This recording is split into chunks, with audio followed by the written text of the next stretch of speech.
এক রাতে 10টি বাড়িতে দুঃসাহসিক চুরি, গ্রেফতার দুই ভাই। 2 দিনের পুলিশি হেফাজতের নির্দেশ, পলাতক আরও এক অভিযুক্তের খোঁজে তল্লাশি। ঠাকুরপুকুর মহেশতলা ব্লকের আশুতি প্লাজা ও সংলগ্ন সরসোনা এলাকায় এক রাতেই প্রায় 10টি ফাঁকা বাড়ি এবং একটি অফিসে দুঃসাহসিক চুরির ঘটনায় চাঞ্চল্য ছড়িয়েছে।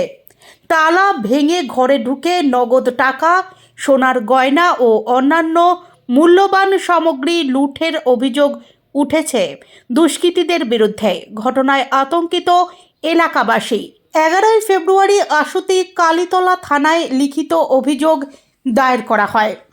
ঘটনার তদন্তে নেমে ডায়মন্ড হারবার জেলা পুলিশের কালীতলা থানার ওসি রূপম ভট্টাচার্যের নেতৃত্বে একটি বিশেষ দল গঠন করা হয়।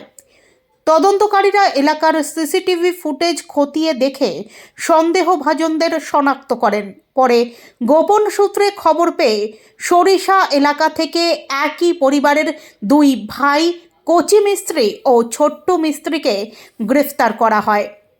পুলিশের দাবি, ধৃতদের কাছ থেকে 3টি সোনার চেইন সহ মোট 11টি সোনা ও রূপোর গয়না উদ্ধার হয়েছে। এই চুরির ঘটনায় আরও এক ভাই জড়িত বলে অনুমান, তবে সে বর্তমানে পলাতক। তার খোঁজে তল্লাশি চালানো হচ্ছে। ধৃতদের আজ সকাল 11টা নাগাদ আলিপুর আদালতে তোলা হলে বিচারক 2 দিনের পুলিশ হেফাজতের নির্দেশ দেন।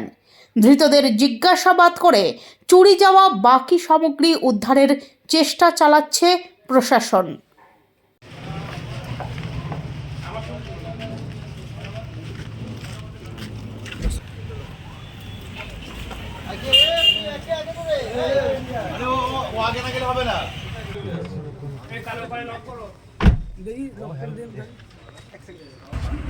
ময়না করে দাঁড়ান, ময়না করে গাড়ি নিয়ে যাচ্ছে। এখন কোথায়? বাড়ি রাজে রাজে ওইটা